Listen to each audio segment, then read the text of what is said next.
Greetings and welcome to day 2 of Generations United's 21st Biennial Global Conference and the David S. Lederman Plenary Session, Sankofa, the Art of Intergenerational Storytelling. I hope you enjoyed our opening day together as much as I did and learned from innovative intergenerational practitioners and programs and met new colleagues from around the country and around the globe. I love what someone posted on Twitter. I have found my people. That's so often the feeling that we hear about at a Generations United conference because it's the one gathering spot for all of us that care deeply and passionately about bringing generations together. Now remember, just because we're virtual, that doesn't mean that you can't interact during sessions. Use the chat and reaction features and consider turning your camera on to ask a question or say thank you to the presenters. I've been so looking forward to today's opening session and excited to hear from our incredible presenters. All of us at Generations United were thrilled to co-sponsor HFC's Humans of Dementia's Intergenerational Storytelling Contest last year. As one of the final judges, I waited as usual till the last minute to review the essays. I found myself sitting alone one night in tears because of the beauty of the stories and the compassion of the storytellers. It's a remarkable contest that's growing each year. I urge everyone to learn more about it and encourage high school and college-age students to write a story and submit it next year. Thank you to Lauren Miller-Rogan and two of the contest winners, Rashi Ranjun and Rochelle Matarazzo, for joining us today.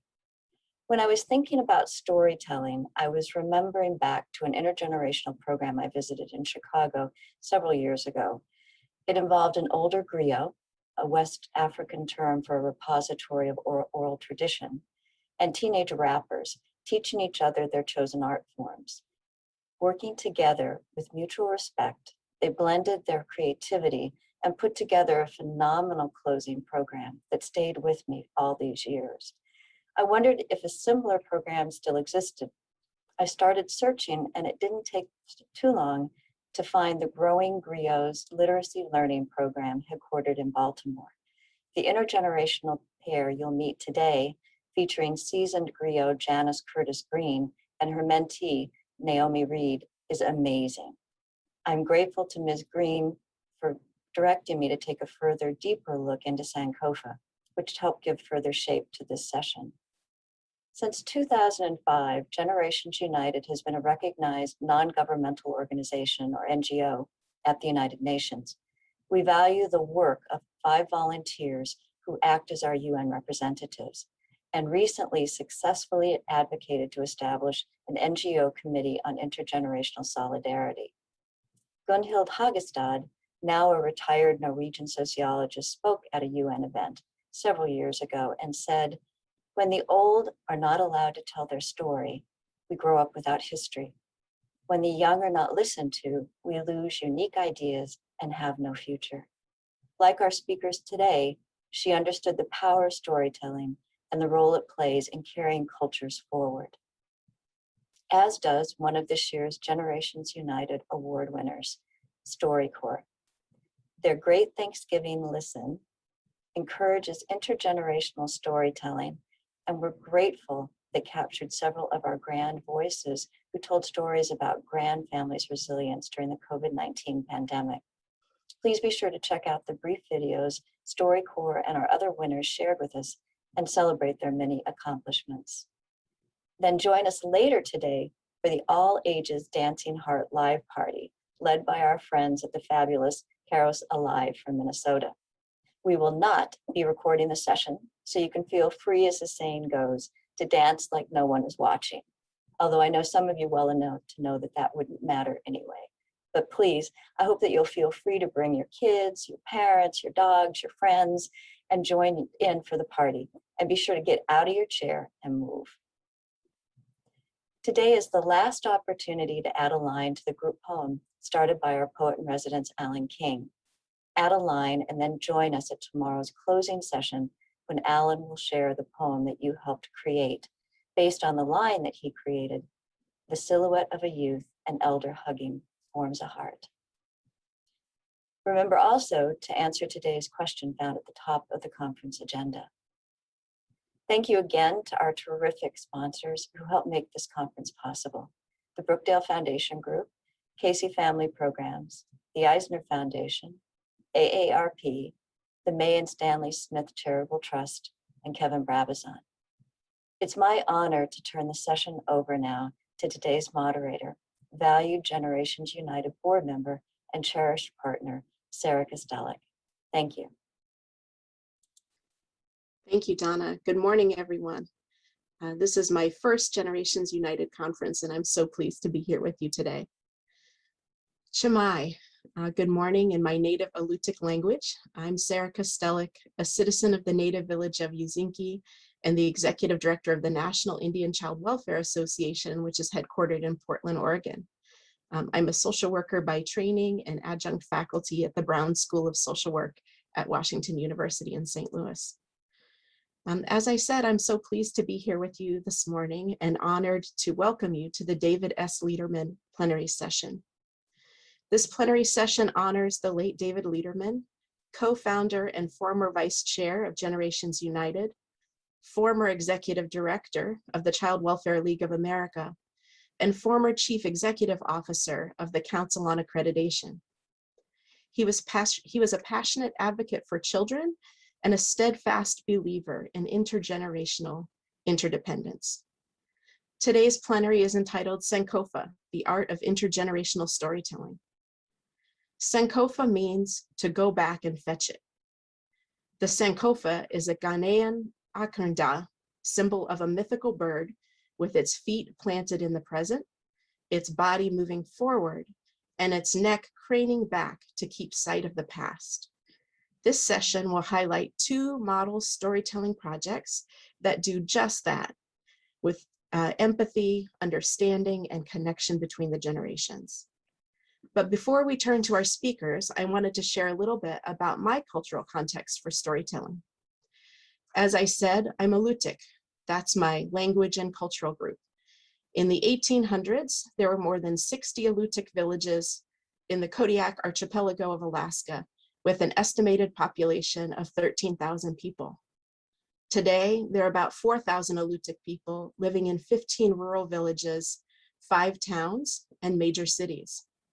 We've lived in our ancestral homelands for more than 7,500 years. You may not know it, but you actually carry a map of Alaska on your body. You have a hand map. If you spent any time with Alaska Native people, you'll know that we often tell people where we're from. We often identify the place where we're from by pointing with our fingers on our map of Alaska. So my family is from the native village of Yuzinki, which is near the top of the Kodiak archipelago, near Kodiak Island. And oral tradition and storytelling were important to our people, and we had a number of significant storytelling traditions, but that was disrupted in the 1780s when we were colonized by the Russians, and that affected our storytelling practice. Oscar Cragwillie, another Alaska Native person, a Yupik person, describes how stories provide a cultural orientation and identity. He says that indigenous cultures rooted in oral tradition use mythology and stories for value creation and teaching what it means to be a human.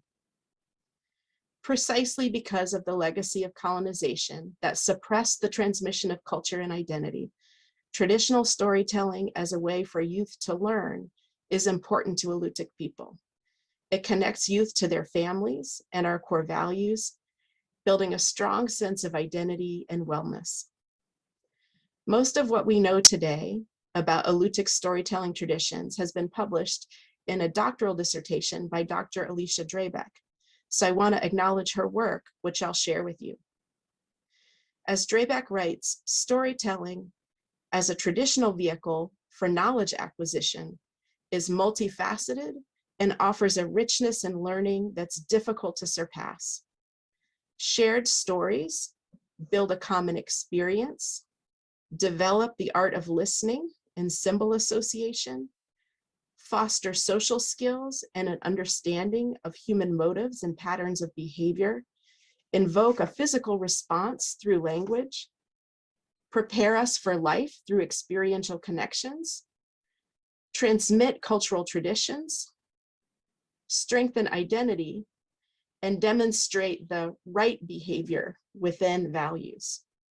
All of these complex lessons and more can be conveyed through the simple story passed down from generation to generation. As she goes on to say, across millennia, stories convey their lessons and have sustained generations as they're retold and become integrated into our minds as a means of interpreting and comparing our experiences to what we've been told through story. Storytelling is a powerful learning tool that links us to our ancestors. And finally, ancestrally and contemporarily, storytelling is done to perpetuate life, to convey values and a worldview, as well as heal from and honor past hardships. Asserting who we are as a people, how we see the world, and what matters to us most is the job of storytelling. Our Alutiiq communities are undertaking a project this summer to reinforce the connection between generations and to reassert our worldview and values. Our Alutiiq Museum is partnering with community members to publish 60 legends collected from Alutiiq storytellers over the last 150 years. Some of these tales are from old publications, others are from the recordings of elders and explorers' journals. The anthology will include everything from creation and origin stories to heroes' tales and myths about mythical beings. To illustrate the book, the museum invited community artists to create graphic art. More than 30 artists of all ages are participating in making original works. Paintings, drawings, comics, fabric art, and digital designs will help share and interpret the legends, which will be published in November. As Drabek says, storytelling can become a healing process, both for storytellers and for their audience, reinforcing our sense of identity and belonging to our identifying group, building unity, well-being, and a sense of purpose or meaning in life. Storytelling carries the power to correct history, stopping inaccuracies or untruths from being passed on, which is particularly important for Indigenous people whose histories have been told by our conquerors. Then, in the larger sense, stories seek to empower a community, becoming tools for reclaiming lost traditions or lands and validating actions within the community's lived context. In essence, communities use stories to function as change agents, drawing attention to and addressing inequities of power. Now I'd like to introduce our amazing speakers. Lauren Miller-Rogan is a screenwriter, director, producer, dog lover, philanthropist, and co-founder of HFC, formerly Hilarity for Charity, an organization she co-founded with her husband, Seth Rogen. In 2020, HFC launched the Humans of Dementia, an intergenerational storytelling contest, of which Generations United is a partner. Lauren will be followed by two of the contest winners, Rashi Ranjan, representing the high school winners, and Rochelle Monterezazo, representing the college winners. Next, Janice Curtis Green, a professional storyteller and mentor in the Growing Griots literacy learning program, and her mentee, Naomi Reed, will introduce us to the art of Black storytelling. Lauren, welcome and take it away. Thank you. Thank you so much. And gosh, Sarah, I just really love the way you spoke about storytelling, and you said so many gems in there about why it's so important to share stories. And I wrote some of it down because it just was so eloquent the way you described it. And it's so important. You said it's a way that we share and highlight and explain what it means to be human. And that's so it just really resonates with me. So thank you so much for explaining that so well, and painting such a beautiful portrait of why storytelling is so important and necessary.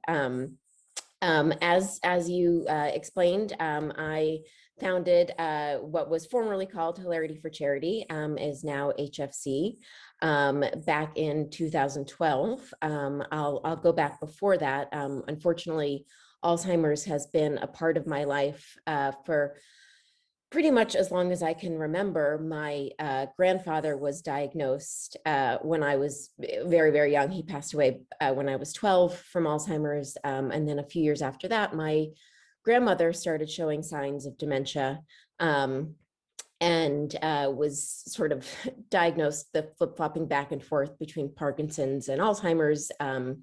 And she passed away when I was 18. And then unfortunately, a few years after that, when I was 22, my mom started showing signs of dementia, and was officially diagnosed when I was about 24. She was just about 55 years old, with early onset Alzheimer's, which was, no less than devastating and scary. And after having seen what my grandparents had gone through, my entire family was terrified. And my mom didn't want us to tell anyone about it and wanted us to keep it a secret. I have always been an artist and a writer, and I share my thoughts and my feelings. And this was really hard for me to keep it a secret and to not share the reality that I was going through, which was really painful and really terrifying.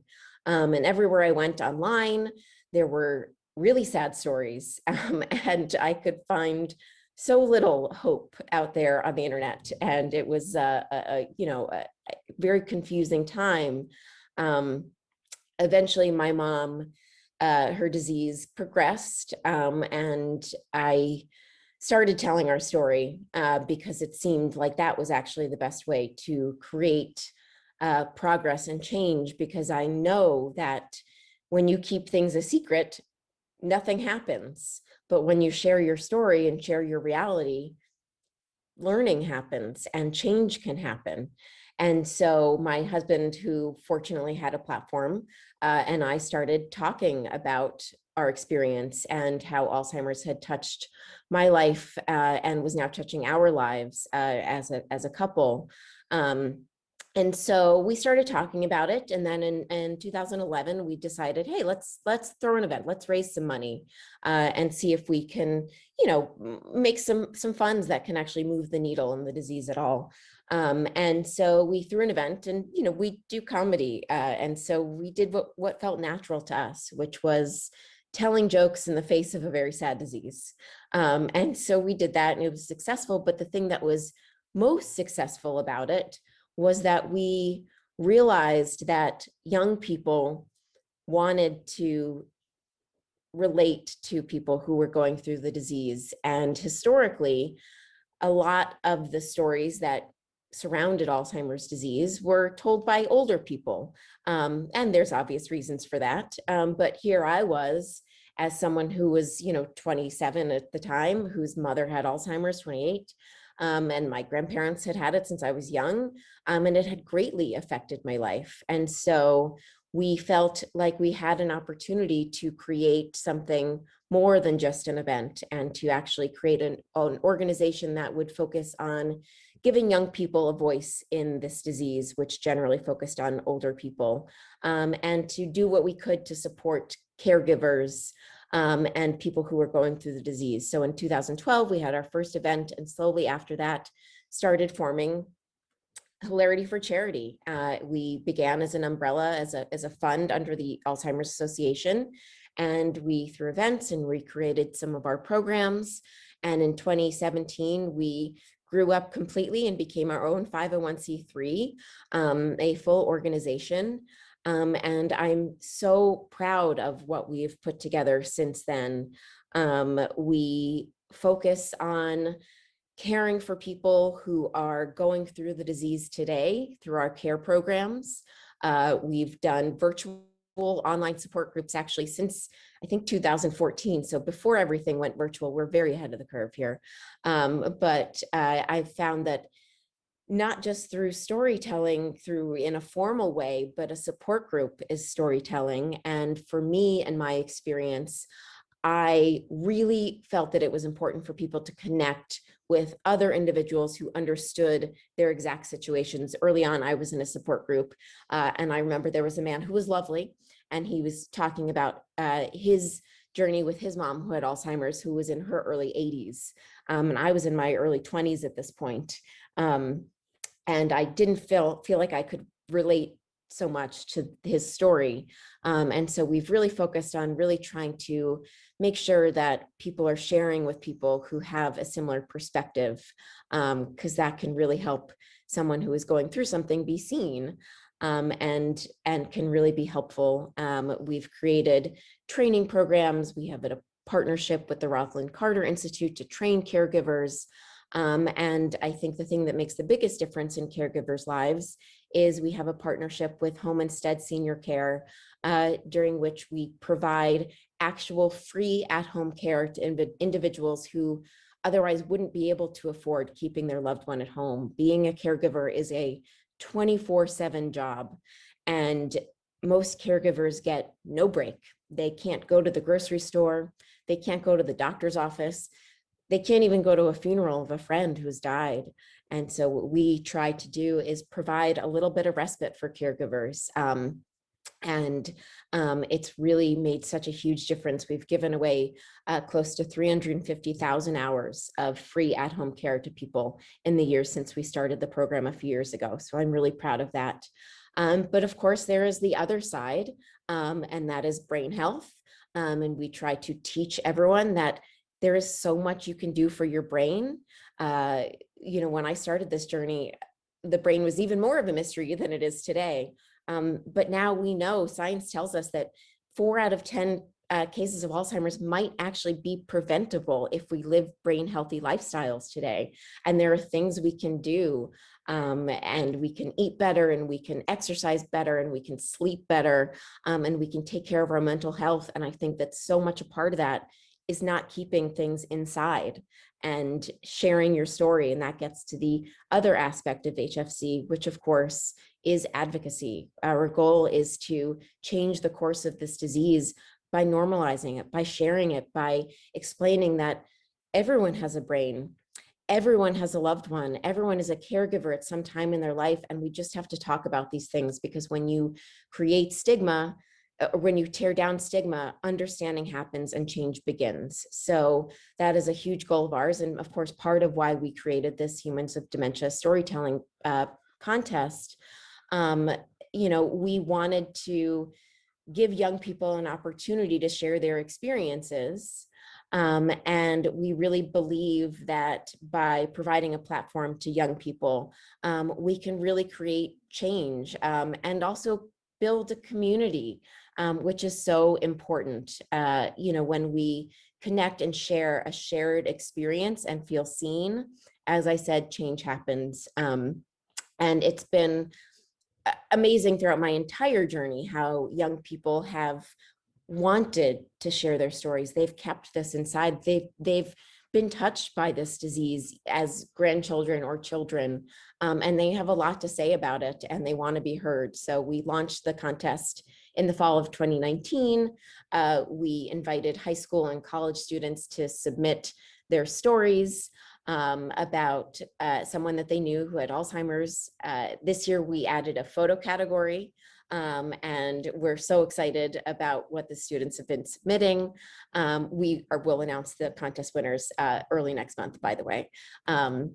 And hopefully later this year, we're actually going to have an actual exhibit featuring the winners of this year's contest. And of course, as the time goes on, we hope that we can grow this contest year over year, because there are truly thousands of young people who have been touched by this disease. And it is so important, as I said, to share your story so that others feel heard. They feel like they can then share their story, and then change will happen.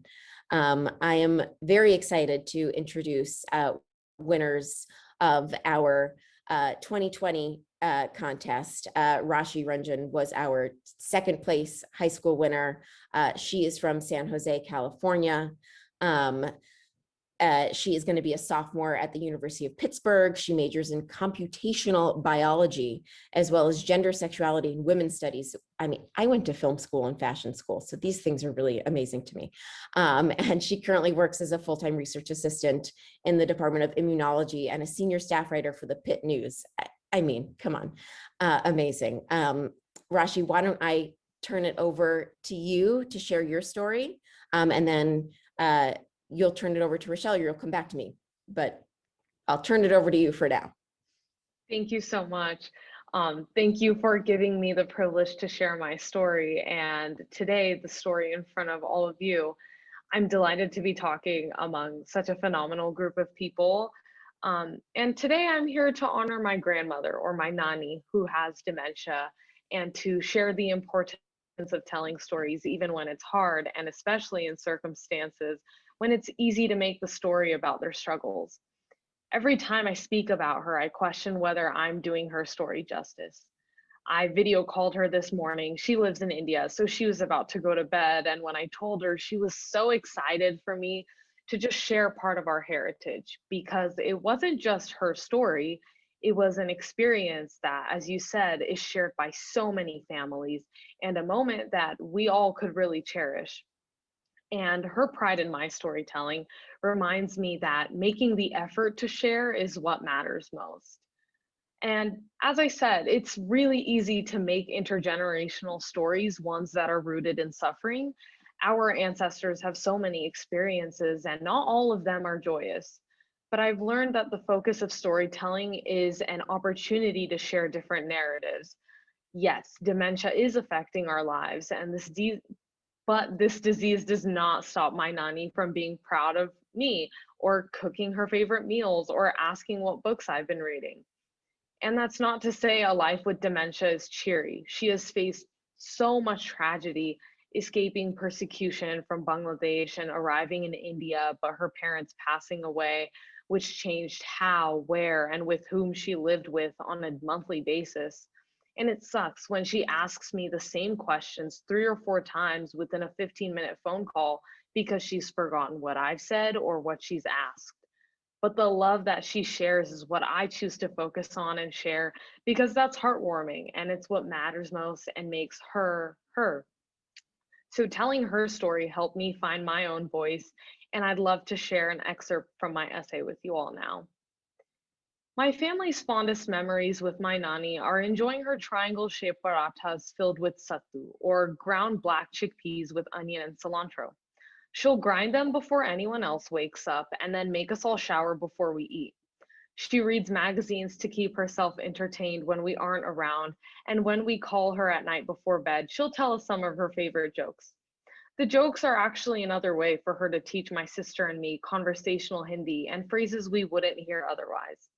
I'm thankful that my nani found it critical to teach me Hindi, giving me a skill that will never lose its use.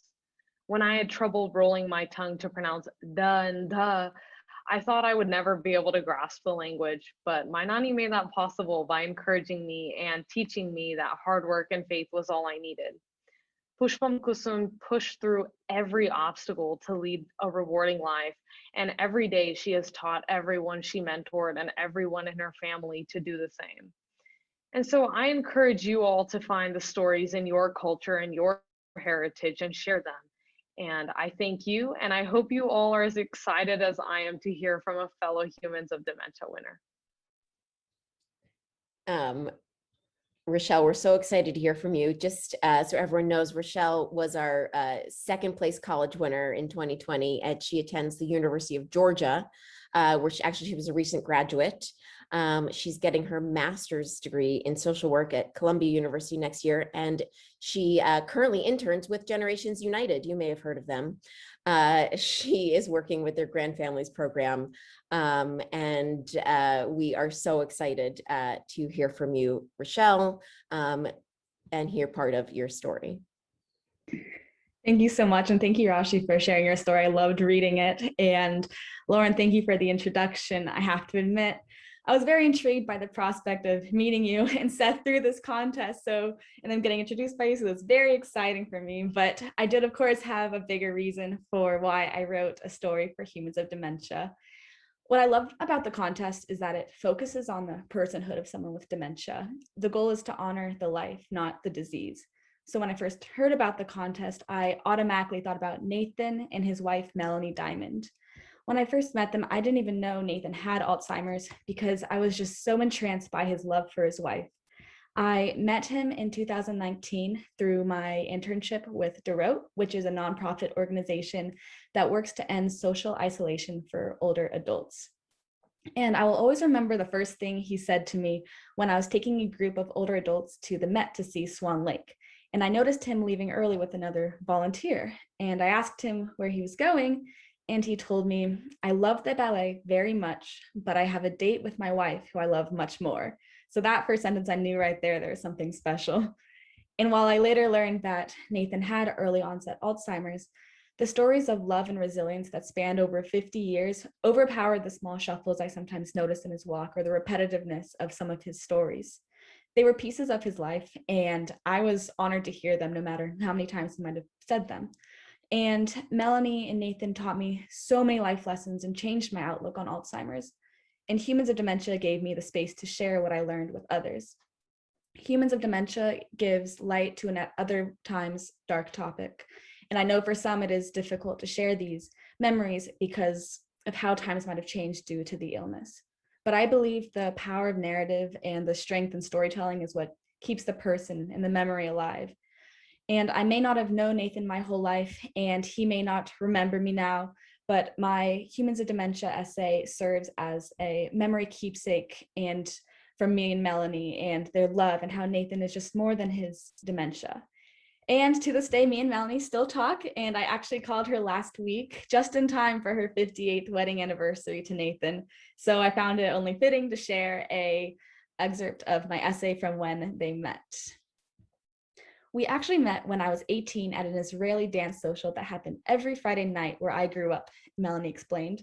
Us girls enjoyed the dancing, but the boys definitely did it to meet and mingle with the girls. Well, look where we are now, Nathan said, putting his hands up in defense. And they've been dancing ever since. The last time I saw them, I was sitting on their couch, letting the sound of Melanie play Spolietta on the piano surround me. Out of the corner of my eye, I noticed Nathan had gotten up to dance. He was humming to the music and swinging his arms. It was in moments like these where I felt I knew the Nathan before the disease. He was a carefree, loving guy who flowed to the music of life with his wife by his side. Thank you so much. Thank you, Rochelle. It's so lovely. Thank you to both of you for sharing your stories. You're so eloquent and thoughtful, and what you've done to bring light to Alzheimer's is so special and lovely, and we're just so honored that you shared with us. So thank you, and thank you, of course, to Generations United for having us, and thank you to everyone who tells their story. Wonderful. Thank you so much, Lauren, Rochelle, and Rashi. We really appreciate those wonderful stories. I was jotting some notes as you were all speaking. I wrote down keeping a secret versus telling a story, the power of not keeping things inside, the opportunity to share different narratives, and honoring the life of someone by telling their story. So I'm deeply grateful for you joining us today and for the words that you've shared with us. I think they will stay with many of us for some time to come. Thank you so much. Koyana. So now we'll turn to our second presentation, and I will hand our program over to Janice Curtis Green. Good afternoon, everyone. That is my early morning allergy voice. My name is Janice Curtis Green.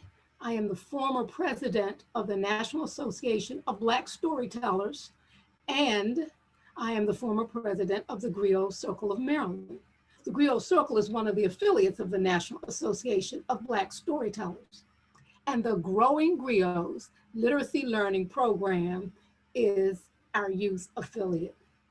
Now, before I begin, I'm already out of place. In the African oral tradition, I would like to ask permission of my elders to speak. I'm going to look in the chat, or somebody turns on the mic.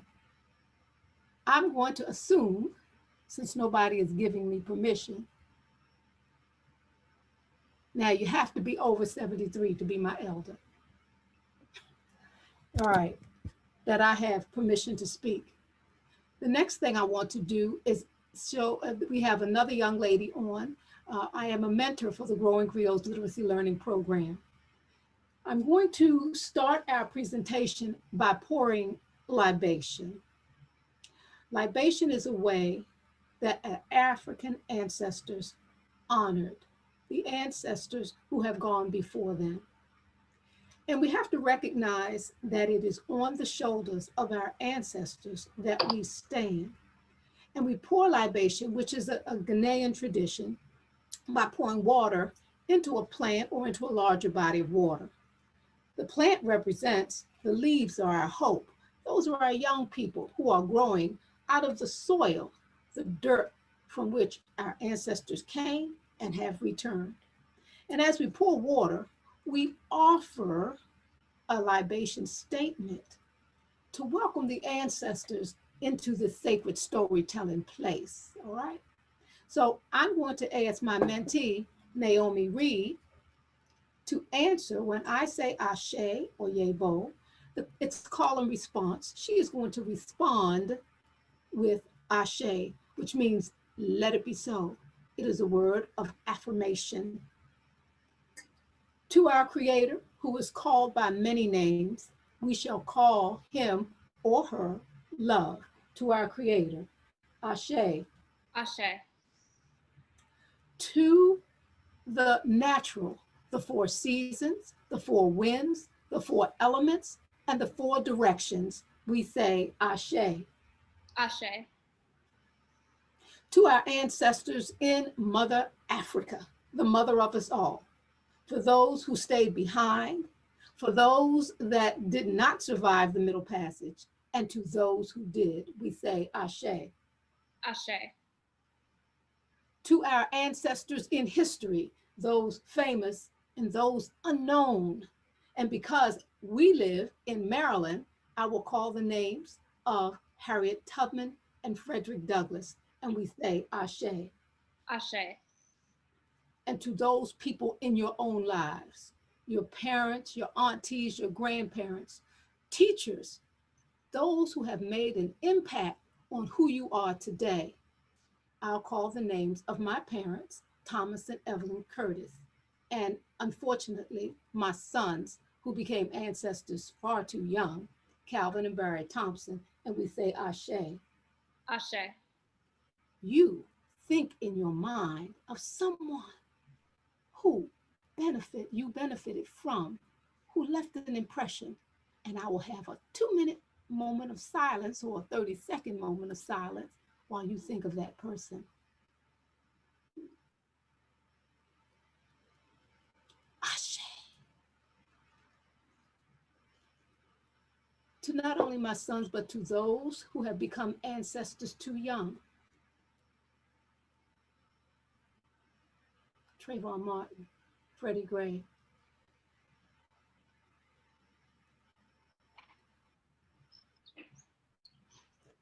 We say Ashe. And of course, the last pour is for those who will come, those who are unborn, who one day call us ancestors. And we hope that we leave a legacy for them to follow. Ashe. Ashe. Ashe. Ashe. Asheo. Asheo. One of the things that we do in the Growing Griots Literacy Learning Program, well, since she's already spoken, I'll let Ms. Naomi Reed, one of the mentees and one of the students of our Growing Griots Literacy Learning Program, introduce herself, and then I'll explain what the program is. Hello, everyone. My name is Naomi Reed. I'm 13 years old, and I've been a member of the Growing Griots Literacy Learning Program for 3 years. What I really enjoy about the program is that I get to express myself and just like, I've always been one for talking. I just like to talk a lot. So this class has given me an opportunity to like be able to speak and tell stories and just be creative.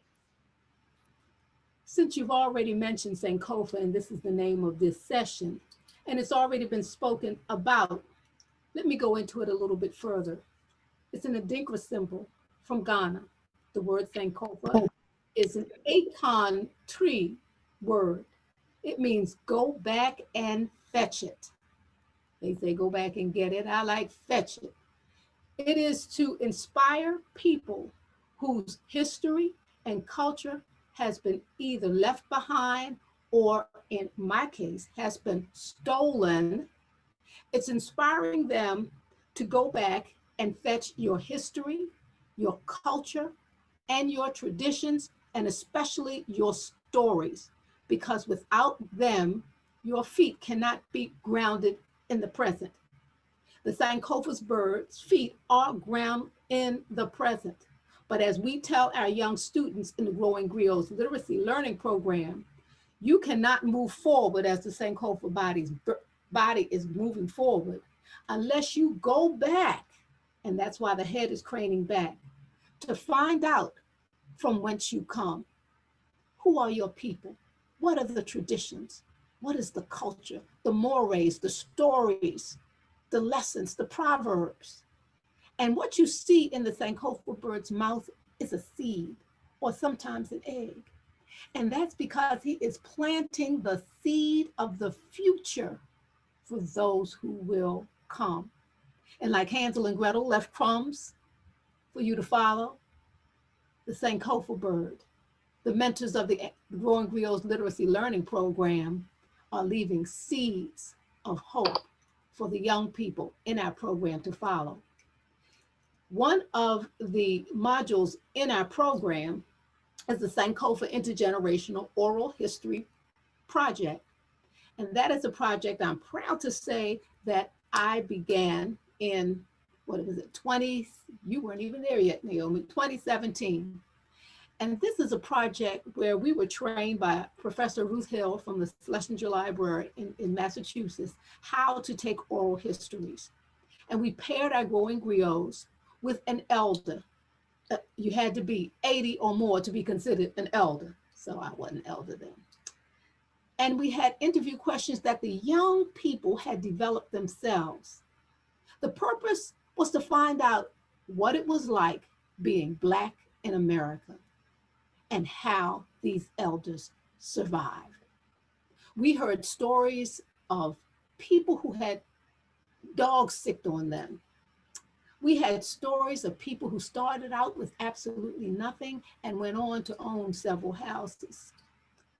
One of the stories I remember is from Gwen Marable, who grew up in an integrated area. So she went to an integrated high school, but the colored students could only take swimming on the last period of the day on Friday, so that the pool could be sanitized and cleaned out before Monday and the white students could begin taking swimming. These young children develop a bond and they stay in contact with the people that they have interviewed, and they have learned so much. Now, the purpose of Black storytelling, and that's all one word, is to remind the children that their roots are from Africa. It is to teach them history and truths that are either not taught in schools, or as the young woman said at the beginning, when our history is told by someone else, truths are not told. Just like the Oklahoma massacre was hidden for so many years. And the person who was 107, who had survived that massacre, hearing her tell her story was more powerful than any history book or any pictures could have made it, because she remembered hiding in her home and hearing the screams. So this is what we glean from telling a story. Now we pour libation to remember the ancestors and to remember those and to bring people back to life by our words. I would like to share with you now a sample of Black storytelling that Naomi and I are performing for you. Thank you.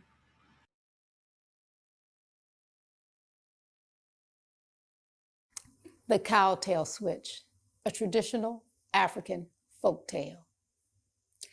Near the Liberian rainforest, on a hill overlooking the Calvary River, there was a village named Kundi. You could see the rice and the cassava fields stretch out in all directions, and the smoke from the fireplaces in the round clay huts seeped through the palm branch roof. So it formed a cloud over the whole village. The men and boys would hunt and fish in the river with their nets, and the women would sit out front of their huts, grinding the grain with their wooden mortars. The wind was warm and it was a beautiful place to live. In that village lived Ogalusa and his wife and his many children. One day, Ogalusa left his hut to go out hunting. He took his tools from the wall and left, but he did not return. His wife and his children went through their day, and as night fell, they asked, "Where is Ogalusa?" But days turned to weeks, and weeks turned to months, and soon they forgot about Ogalusa's disappearance. While Ogalusa had disappeared, another son was born to him. They named him Paulie. Now, as the months went by, Paulie began to crawl and coo and gurgle, and finally he sat up and he looked around, and his first words were, "Where is my father?" And then the other sons began to inquire among each other, "Yes, where is father?" They were out in the fields and they came in and they said, "Father should have been home a long time ago. We must go and look for him." And so they gathered their things up and they went into the rainforest, but they got lost. But every time they got lost, another son would find the path until they wound and wound, and they entered a clearing. And there they saw Ogalusa's bones alongside his rusted weapons, and they surmised father must have been killed during the hunt. But then one son came forward and said, "I know how to arrange the bones into a human shape."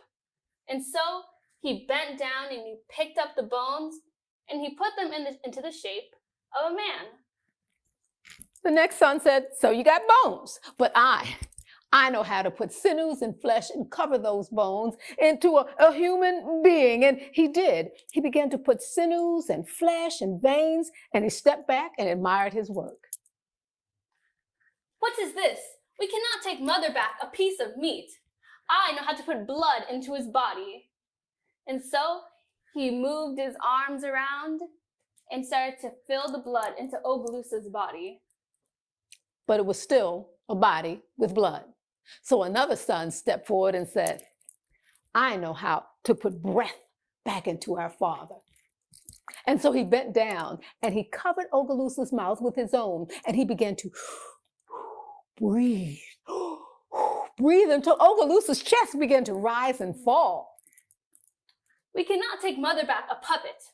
I know how to give father the power of movement." And so he started to rub his hands on his body and massage his muscles until Ogalusa's fingers started to twitch and his arms began to move. And then he sat up. "I can put the finishing touches on our father." The last son said, "I can give our father the power of speech." And so he went to Ogalusa sitting there and he rubbed his ears and he massaged his tongue. And Ogalusa said, "Where are my weapons?"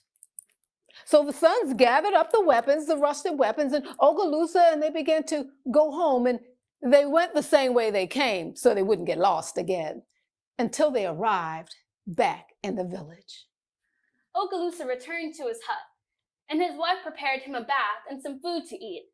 And he did not leave the house for 4 days.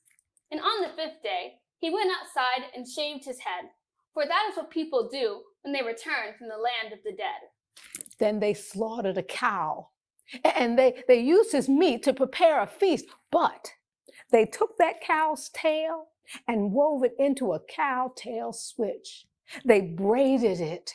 They hung beads and ornaments all on it, and cowrie shells.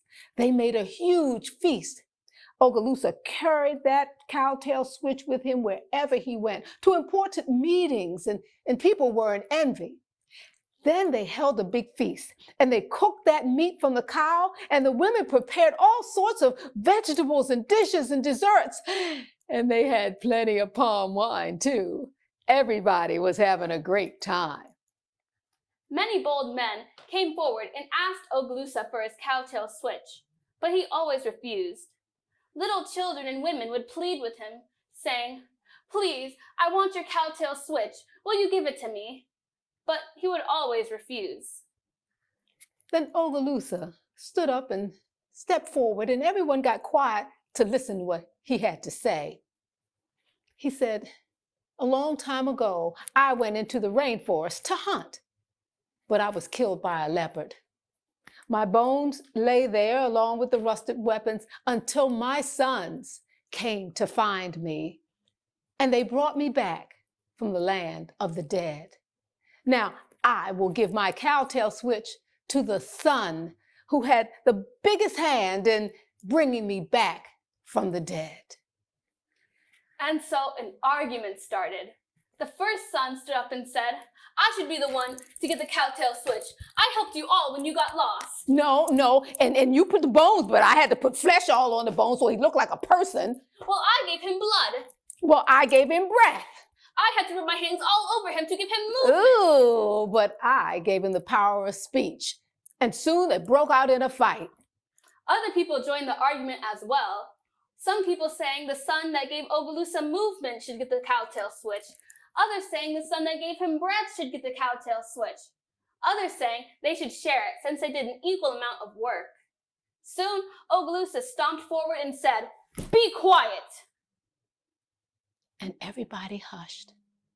Ogalusa stepped forth with that cowtail switch, and he bent down and he put it in the hands of his youngest son, Paulie. And everyone remembered that his first words were, "Where is my father?" And they all knew that Ogalusa was right. For it is a saying among them that a man is not really dead until he is forgotten. And that is why we pour libation. Ashe, Yebo, Amen. Amen. I woke up one morning and saw a beautiful butterfly, and it filled me with so much joy while I began to cry, and thinking that I was sad, the butterfly said to me, "Girl, what have I done to cause you so much misery?" I said, "Oh no, butterfly, these are not tears of sadness or strife. These are tears of joy for God's gifts to my life. I have family and friends to brighten up my day, and even when hard times fall, God's love, like these tears, well, it washes them away." Butterfly said, "Well, how can that be? Because I'm just a little bug. God cannot hold you or kiss you or give you a hug."